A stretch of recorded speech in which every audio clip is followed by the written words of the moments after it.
This is the E of Real Estate. My name is Rene Stevens, I'm your host. And our guest today is Nick Franks. Nick Franks was born in Manchester and educated at Manchester University, where he received an honours degree in economics. In 1973, he co-founded EMEC Systems and Controls, the later EMEC Technology Group. EMEC manufactured professional audio mixing consoles, and its large customer base included many of the world's leading broadcast, recording and sound reinforcement companies, and also numerous multi-platinum recording artists. In 1997, Nick departed the professional audio industry and began to develop an existing interest in radionics and homeopathy. Almost entirely self-taught in both radionics and homeopathy, his current main line of work is the development of radionic instruments and codes. He wrote the book 21st Century Radionics, which we will address on later on in this interview. Radionics is a controversial therapeutic modality which combines radiesthesia, pendulum dowsing and related sensory skills with the use of psycho-activated codes, symbols and instruments.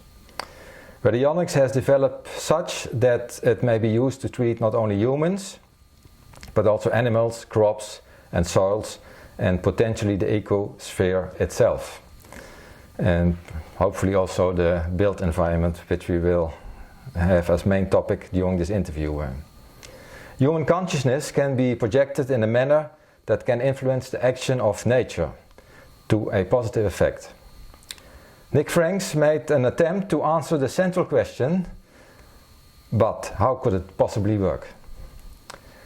The attempt to answer this question forces a rethink of fundamental ideas about man, nature, and the origin of what we perceive to be reality. In response to critics of radionics which claim it is some form of magic, Nick suggests that radionic techniques arises from the inner structure of nature itself. Welcome, Nick. That are some interesting, provoking thoughts. Welcome, Rene. And I would like to explore how this can be used to focus on the learn and work environment, especially in university campuses, as a kind of resonance in action, and how it can have a positive effect on study outcomes of students, but also on the user experience of them, the students, and also the professional staff there. Or how can a learning environment, so in my definition the physical environment, the location, the building and everything inside, the digital work environment, the digital workplace, and also the social environment, not at least important, being the interaction between people in that environment.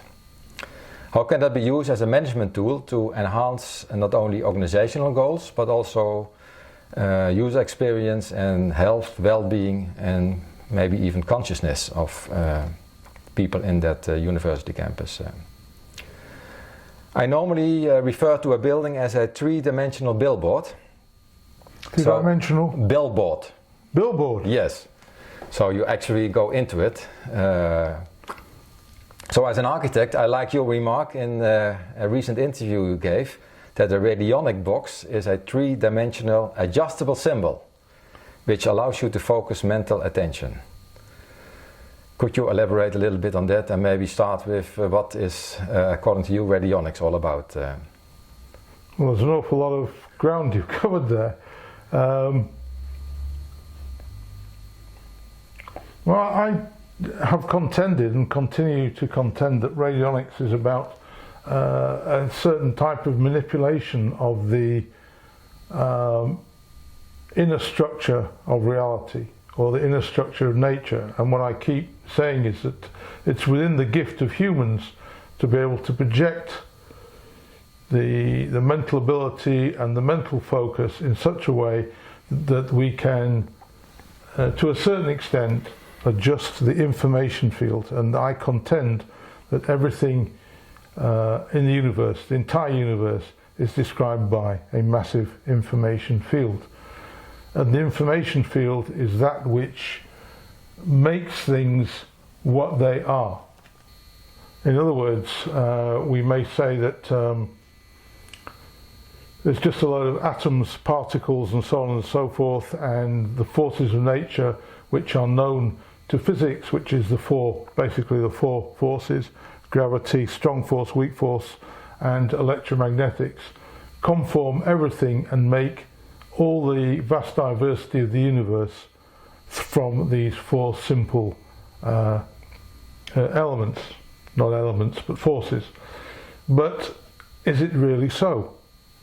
Is it really so? You can go and read, a good writer on this is Susskind, the famous physicist. And Suskind's very clear on the way the universe is structured. You can read the cosmic landscape, for example. And this is an attempt to show that everything arises from basically a small group of forces at the beginning of the universe, which is the Big Bang, so-called. But I wonder if this really does explain what we're trying to deal with. Anyway, the contention of radionics is that everything is described by an information field. It's also the contention of Susskind, by the way, but he says everything, I think by information he means qubits, Q-U-B-I-T, which is slightly a different idea. And I say you can go into this information field, find things which are there, such as the description of the elements, and use them to entrain to a person for healing purposes. So you might entrain someone with the healing energy of sulfur, or the healing energy of a quartz crystal, or some flower, or God knows what. Many possible things here. Unlimited possible things, probably. Is that any kind of answer? Yeah, so in a way... Am I coherent? So in a way you could say that it is a kind of blueprint of information out there. Yeah, blueprint's a good word. That's, and that you are searching for a resonance with that blueprint, and if something is out of order, you can rebalance it by putting in extra or new or different information. And train. And train. With certain energies. And believe me, I think you understand it better than me. You got it already better than me. Yeah, that was, who was that guy who did the L fields? Life fields, I've forgotten his name. But he said all living beings have an energy field, and he shows it through simple measurements. But I just can't remember his name, but he's in my book. And he shows that disturbances to this basic energy field, which he measures in millivolts, indicate all kinds of disease processes and problems even in plants and trees and so forth. So, am I being coherent? So radionics could be a kind of so influencing that informational field, and because the field is everywhere, can you say that it's also healing in a distance? Well, yeah, that's what I would say. I mean, if I am treating someone, I have a snip of their hair, witness, and I work out what needs to be done. The person can be anywhere in the world, and I just, you know, they used to use the word broadcast, and broadcast means that we have, for example, a radio station here, and it sends out a signal, and if you have a radio there, you pick up the signal and you hear it. But it's not quite the same as that. What I'm saying is I'm going to the field, and I'm asking the field to entrain with you so that you are linked to that specific healing energy pattern, which is a slightly different thing. Okay, so I try to translate as a layman. Could you compare it with that the field is like a kind of a slide projector, that you change the slide because you put in different energy, different information? Well, imagine you have a hard disk on a computer with 1,000 files on it, for the sake of argument, and you think, well, I need file number 310, which will tell me about a certain thing. So you go on the hard disk and you look and you find number 310 and you load it up, and out comes a document that tells you what you need to know. So it's like the information field contains an innumerable amount of such documents, And we work and we develop a system in radionics whereby we find and we expand the available range of such documents for our purposes. So you might have a document that describes sulfur, you might have a document that describes a homeopathic remedy, Bellis perennis, Arsenicum album. You might have a document that describes a herb, a document that describes a crystal, and a document that describes a radionic treatment, and so on and so forth. And you can not only find these things, but you can make them.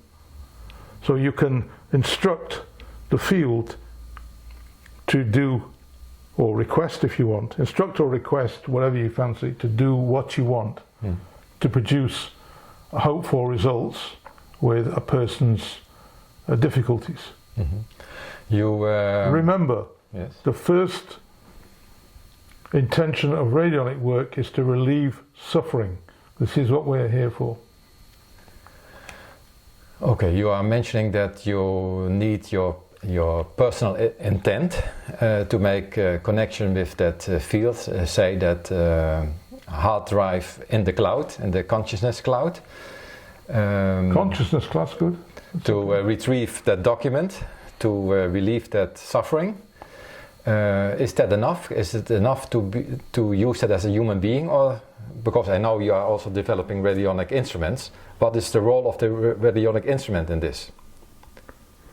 Well, the instrument is a means by which you can, I covered this a bit in the interview with Luke Sala that you saw.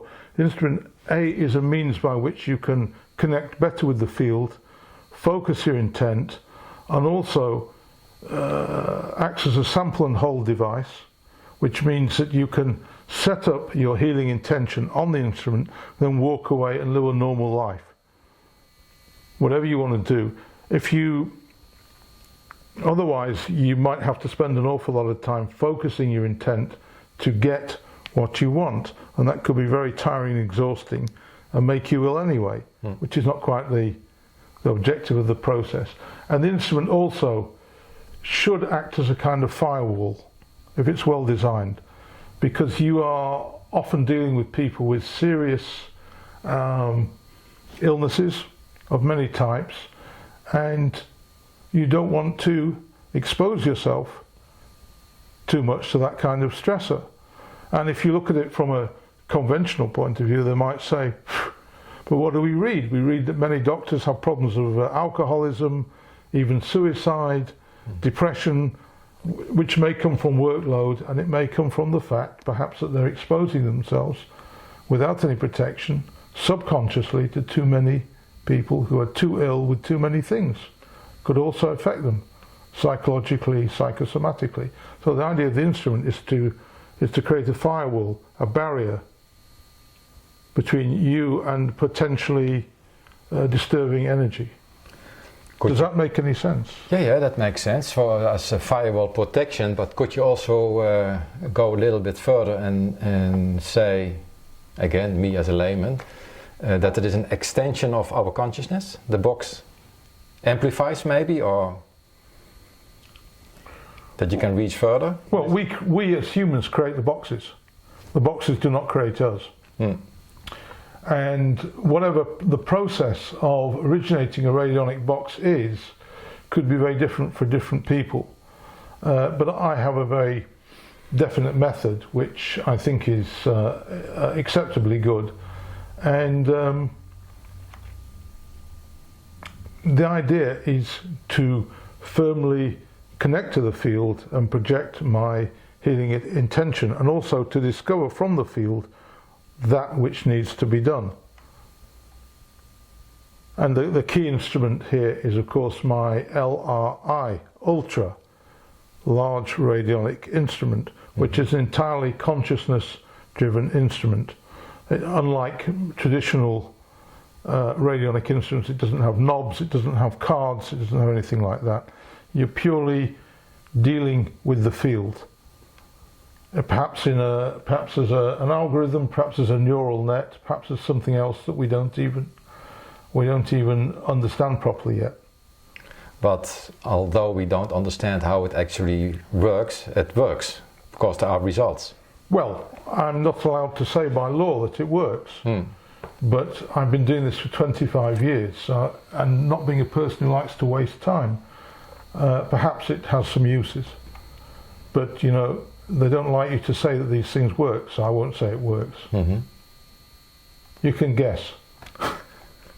Okay, and you, so we are now talking about there is some kind of imbalance in the energy system of a person.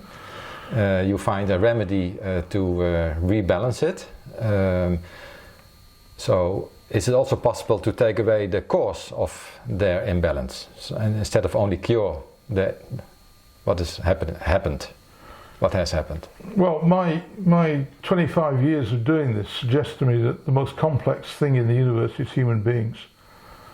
You know, and there are reasons in science to also suggest that from the evolutionary point of view, in that it took 14 billion years basically to generate us. So there's a lot of substructure there in the development of the universe which enables something like us to come into being.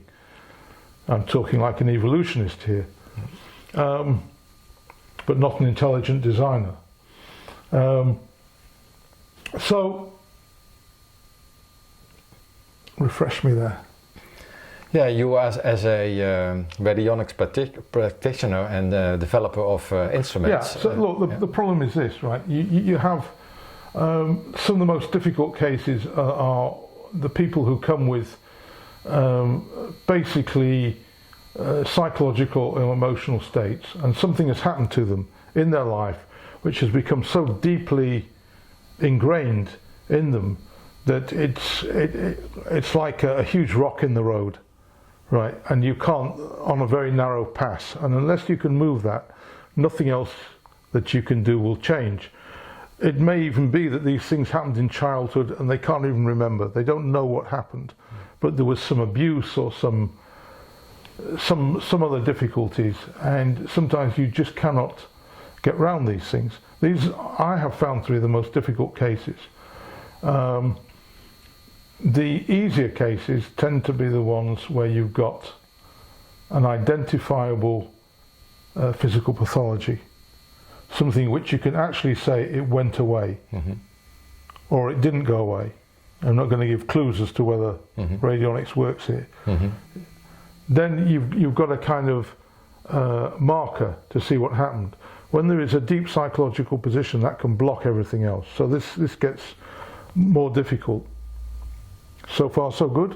So far, so good. You were also in the music industry. Yeah. And in sound, so you know that the shape of the instrument has a huge effect on the end result of the instrument itself. So the dimensions, the width, the length, even the material the instrument is made of, the piano or the violin or guitar, whatever.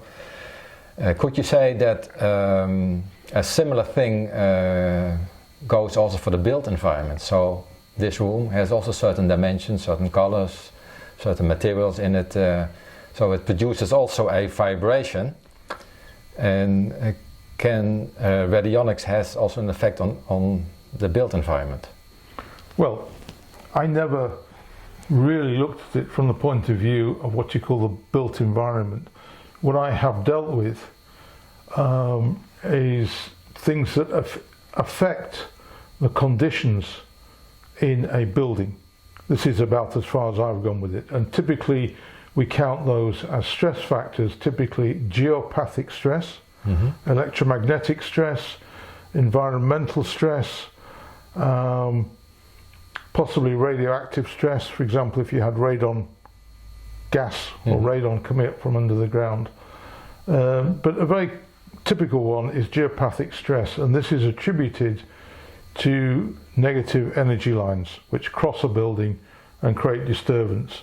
And there's been a great deal of work done on this over the years by various dowsers and radiesthesists and so forth. But I've limited my experience to just cancelling and blocking lines as they come across in buildings. And there are various ways to do this. For example, what they call, I think, earth acupuncture, where you drive an iron or copper stake into the ground across the line, or you put a crystal across the line. And this can ease the atmosphere in a building. But again, it depends on the sensitivity of the occupant. If the occupant is not sensitive to any negative energies, then they're probably not going to notice. They may be affected, but they don't notice. But I've had people call up and say, yes, I've got terrible negative energy in this house, and can you do something about it? Or in this part of the house, at the top of the stairs, or in this room, or in the corner of this room, I can't go there. There's a horrible negative energy. And you look around, and you can akin to map dowsing. You take a diagram of the house, and you take the pendulum, you orient to north, you take a diagram of the house, and you can work out at any negative points, any negative lines going across, direction of lines, source of line, and so forth, and try and estimate what needs to be done. And you can do that quite quickly, and you don't need to go to the site if you have a reasonable map or drawing. So that's about the limit. But you can certainly go into spaces where you know there's a good or a bad feeling. And for example, way back we used to work in a factory building that was built in about 1820. And I think in 1829 it was built before they knew how to reinforce the floors. And there was a collapse, and quite a lot of people were killed. And if you're in that building late at night alone, as we often were in those days working, you certainly could feel a very weird and strange vibe in the building. Now, what it was, I don't know. And you heard things moving around. You never saw them, but maybe over the other side of the room, and some rooms were quite big, you could hear something moving around. So was this haunting? Was this ghosts? Was this imagination? So these are other things that can happen in built spaces. Remnant patterns of things which occurred even many decades, hundreds of years ago. I would guess, from my basic knowledge, very basic knowledge of feng shui and so forth, that rooms and how they're arranged in houses are extremely important. Yeah, when in the beginning you said there's a field, and that field contains energy, information. Could it be that a happening, an occurrence, maybe something bad, leaves an energetic footprint in that field? Yeah, remnants. So that later on somebody who's sensitive can pick up? Yeah, remnants. You know that word? Yeah. Yeah, remnants. I mean, this is noted well by dowsers such as Mermay, that objects can leave a field.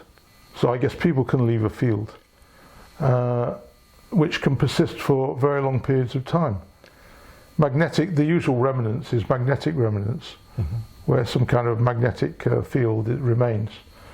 But maybe magnetism is involved with this. So when it goes in a negative way, it must also go in the opposite direction, in the positive way. So is it possible that Radionics can reprogram or program in a positive sense? Well, a space?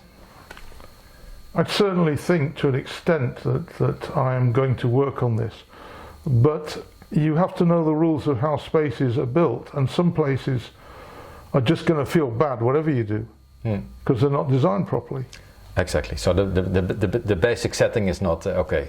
You can add whatever you like. Just like in a music theater, we built it, and then the acoustic is not right, and then we add on and absorption and panels and all things we do just to rebalance the acoustics in that room.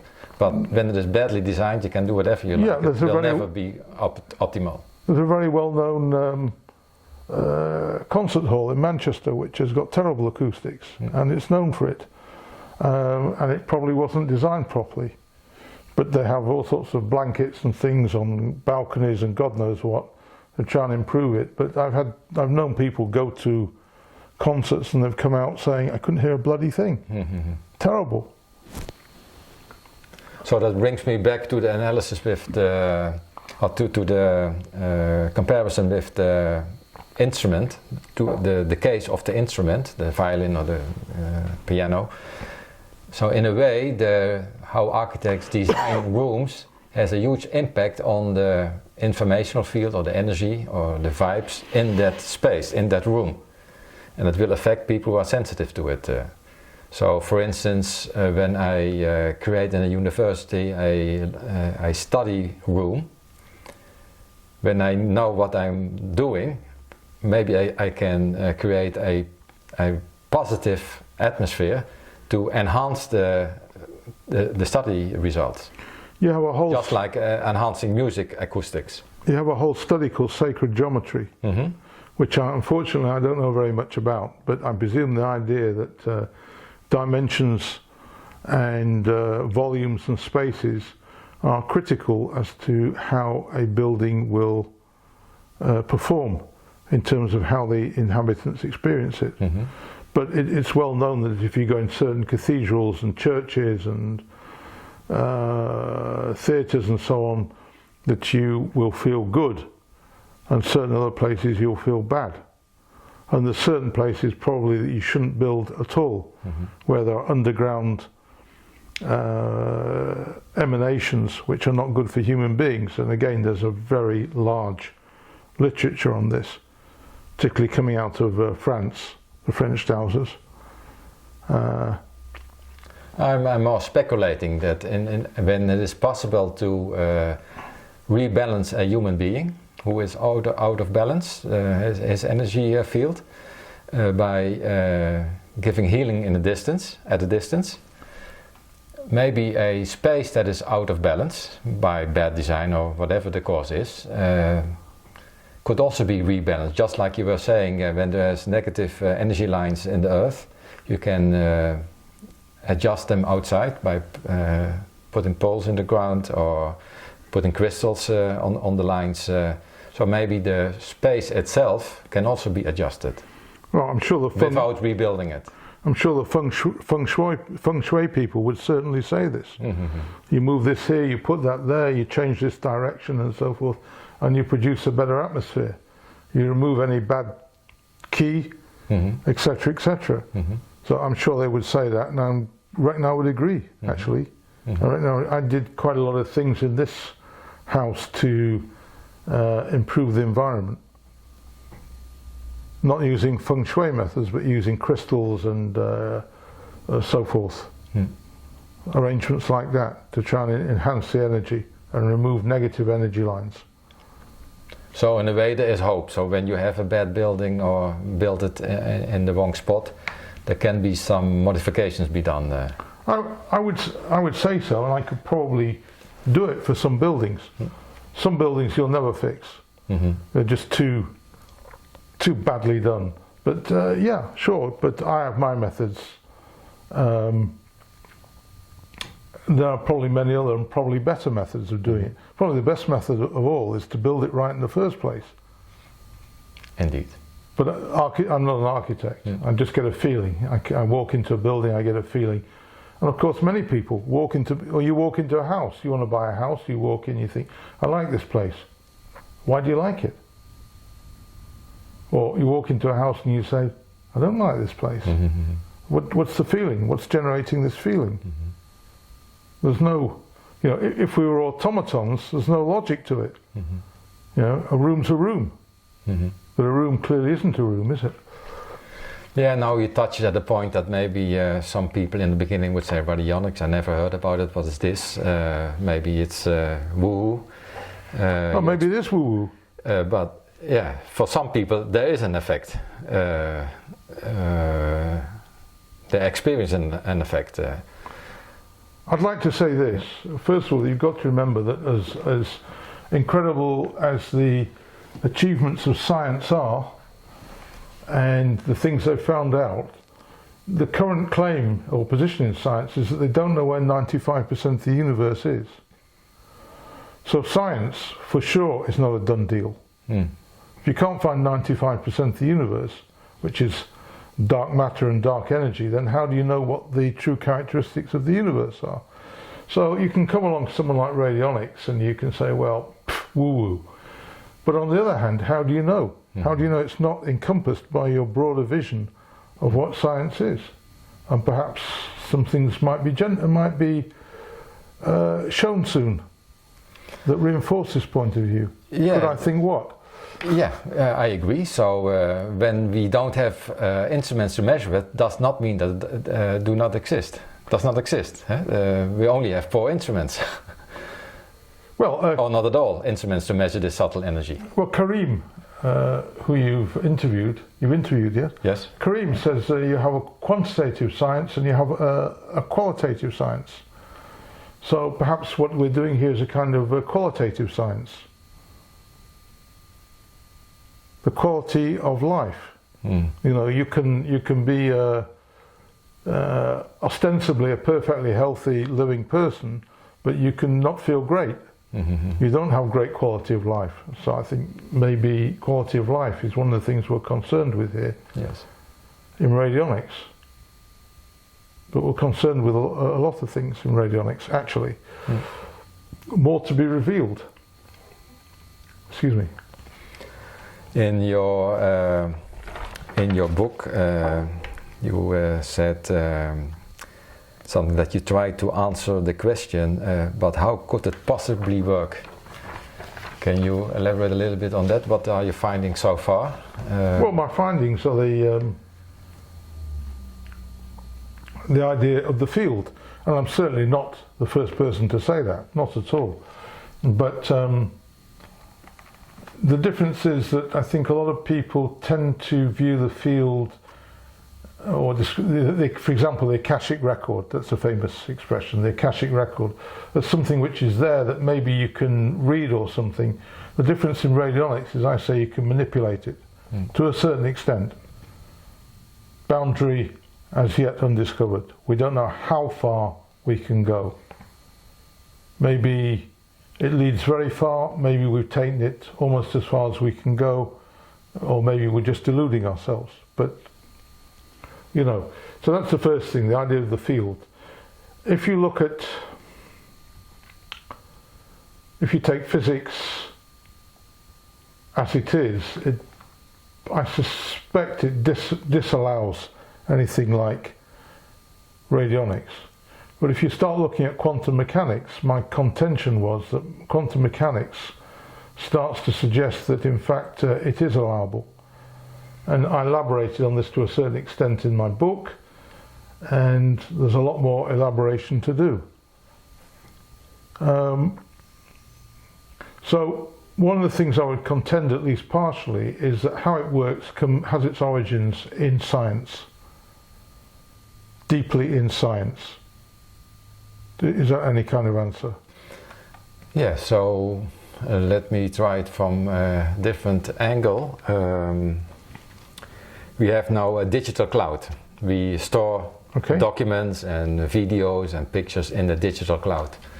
Most of the people don't know where that is. They just send and it is stored somewhere. Yeah, and they have an interface, their laptop, their desktop, their smartphone as an interface to retrieve it back again. So it is stored somewhere and they can get it back. In the beginning I mentioned the consciousness cloud. So maybe there is something like a consciousness cloud, Akashic records or the field or whatever name it is given to it. We only don't know where it is, how it works, just like an ordinary layman does not know how the digital cloud works. Well, it's a but we can get results or an effect. Let me say the effect. We get an effect from that. So there must be something. Well, it's a reasonable analogy. The main difference is that if you switch off the electricity, the digital cloud goes away. This is forever. This is always going to be there, whether it's humans or not. Which leads to other interesting ideas that suggest that patterns or archetypes exist in the field which can crystallize in many human or humanoid forms, or in the structures which we find repeated throughout nature, like the eye or the ear or whatever. We find many similar structures in many different animals which have evolved, and there's nothing to say that these patterns, through resonance, through archetypal forms, might not exist throughout the entire universe. Maybe other planets with beings on that are very similar to us. And you could say, well, they just evolved to look like us by accident. Or you could say the process of evolution was driven by archetypal resonant forms. Or say it in my architectural term, like a blueprint. There is a blueprint. Yeah, blueprint.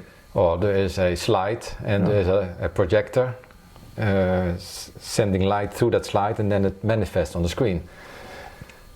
What is on the slide? Something like that. So when you use the slide in a different projector, the same result will come out. Jung at length gives us the idea of archetypes. What does he call it? The archetypes in the collective consciousness. So, you know, they use the expression anthropomorphism, which means that things are made in the human image.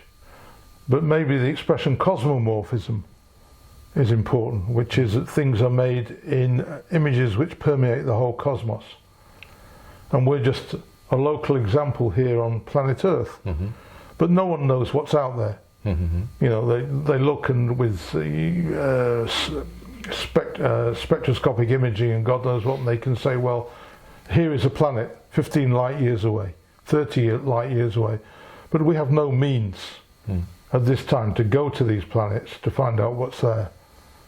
We have absolutely no technological means other than looking back in the past 15 light years, 30 light years, 300 light years, and who knows what's going on now. Mm-hmm. So we have no way of doing it yet, presumably. Mm-hmm. Again, when we cannot measure it, does not mean that it does not exist. Well, exactly. Yeah. Just because we haven't met any extraterrestrials doesn't mean they don't exist. Although it is a very vexed problem, the problem of extraterrestrials. I can see, just as an aside, I can see both arguments, that they do exist and they don't exist. Mm-hmm. The argument they don't exist is that this life on this planet, which is us and all the rest of it, is such a rarefied phenomenon that perhaps there really are no other planets with other life forms on. Mm-hmm. On the other hand, you can also see the argument that says there's a myriad stars and planets, so there could easily be. Difficult to decide. The day the Earth stood still. So when somebody is listening to this interview and says, well, that makes sense, let me see if I can improve my university campus to enhance user experience and maybe even study results, where could I start? Or where should I start? Well, I think what I would tend to do, never having done it, what I would tend to do is I would take a map image of the university campus, and I would try to determine through the usual radiesthesic means what were the negative characteristics of what was going on that campus. And that's a very difficult thing to determine, but it could be normal stresses such as electromagnetic stress, environmental stress, but then there is the atmosphere produced by the people themselves. Exactly. And people can easily produce, if you've ever worked in a big office, easily produce a very poisonous atmosphere. Mm-hmm. And I worked in pro audio, and looking back, I feel now there was pretty poisonous atmosphere in that industry. Everyone competing against each other, everyone running everybody else down, criticizing each other, trying to work out what everyone else was doing. It was a pretty bad atmosphere in certain ways. So you have to think, what is the university for? It's, you know, education, cooperation and so forth. So really what you want to do is try and enhance those things, those positive things, and you want to try and lower, as far as you can, those negative aspects. Mm-hmm. So really you're actually dealing with what's going on a psychological and emotional and to some extent psychosomatic level. Mm-hmm. You're trying to replace negative things with positive outlooks. But there's so much going on that it's very difficult. I mean, we know, for example, from recent news reports that many campuses are full of spies. You know this? No. You've read this? Yeah. No. Well, I won't say which countries. I don't want to antagonise, but it's been well reported in British newspapers that certain campuses, or many campuses, have been infiltrated at various levels and by various means by people who are consciously or unconsciously spying for the country that they came from and taking information and technological developments back home. How are you going to counter a situation like that? I mean, I'm not inventing this. It's been in quality newspapers and it's in front of your face, and it's now become a concern of the government. So you could say that the whole human situation is so incredibly toxic and poisonous that maybe you just can't really straighten these things out.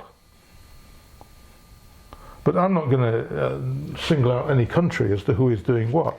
Or again, when radionics has an effect on an individual who has cancer or has another illness, and there is some relief or even improvement, yeah, when it works over there, maybe on another level it also can work. And maybe not only with radionics, maybe you need also to treat on the spot the therapeutic stress, maybe do something with colors in the building, maybe add or remove certain materials, maybe give an extra course in how to cooperate as human beings. Well, the whole mixture of things. Well, perhaps, but I think it's one thing treating people on an individual basis. So you have a roster of patients and you treat them carefully and you're looking at each one. It's another thing trying to cure the human condition. Or a group. With all its incredible negativity. Yeah, but when radionics has an effect on a field with crops, the whole field, not only one crop, all of them. Crops, yeah. So, and at a certain level, maybe it can also have an effect on a group of human beings. Yeah, but plants are not human beings. Yeah, of course, they're not. It's probably easier to treat a field of plants than one human being. Yeah, but yeah, you have this incredible situation in the world of competition and expressed and repressed violence and negativity and potentially catastrophic, if we talk about climate change and the seas full of plastics and all these other things, potentially a catastrophic situation. And to just come along with a bit of radionics and try and... Yeah, more in the sense that suppose you can reduce the stress level. So people come more to common sense. Maybe they give a different reaction then. Yeah, maybe. Yeah. Or maybe the best you can do is nibble round the edges. I mean, we had 2,600 years of the Buddha, 2,000 years of Christ, and whoever else. And do we really think they got the result they hoped for? Did 350 years of science produce a much greater result than 3,000 years of religion or 5,000 years of religion? Religion or spiritual leaders tried to modify human beings and make them better, and perhaps they had some success. But essentially, we just about got here without destroying ourselves in nuclear war, but now we're going to destroy ourselves with climate catastrophe. So, to just come along and say, well, a bit of radionics is going to sort this out might be a bit vivid, man. I think this is a great point to leave our audience with some questions to ponder about. We're going to give them some hope, are we? yeah. But it brings things into perspective, but also there's always a possibility for change. But yeah, you also have to be realistic and see things in perspective. Well, you can try and be optimistic, but you look around the world and you know, who is going to really make a change? Who is going to get rid of their coal-fired power stations? Who is going to get rid of their cars? Who is going to stop burning their forests? Who is going to stop doing these things for the greater good? Who? Who is going to lose the competitive advantage, even if it takes them right over the cliff into the abyss? Mm-hmm. And those with it, by the way. Mm-hmm. I don't know. I simply don't know. But you see the scale of the problem. This is not simple stuff. This is more for some kind of higher. You know, I think this is this is above my pay grade. Right? I think this is above my pay grade. You know, mm-hmm. This is for some higher intelligence or something, or collective intelligence. This is you know, that's it. That's it. I'm only a soldier. Yeah. Well, thank you so much, Nick, for you're welcome for raising these interesting perspective and bringing it all into proportions, and leave our audience with some really food for thoughts. Well, I hope it's worth watching. Yeah. On this 27th of December afternoon. Okay, great. Thank you. Okay, cut. Cut.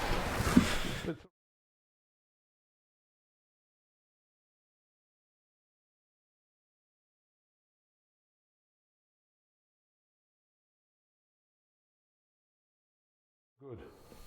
You look great, and recording is on. Do I look real? You look like a real human. Do you want to turn that thing round so we can see ourselves? Or is that just going to be too crazy? How does that look? Rene? Okay. Yeah, it's fine. So. Okay, so. May I just say this? This is the first time I've been on television. That's a Monty Python line. Mm. Right. Okay. Okay. Face the camera, please. Nick Franks was born in Manchester and educated at Manchester University, where he received an honor degree in economics. In 1973, he co-founded AMEC Systems and Controls, later AMEC Technology Group. AMEC manufactured professional audio mixing consoles, and it's... Wait a minute. This is no good. There's this thing behind my head. And that's gonna... Yeah, that's a different message.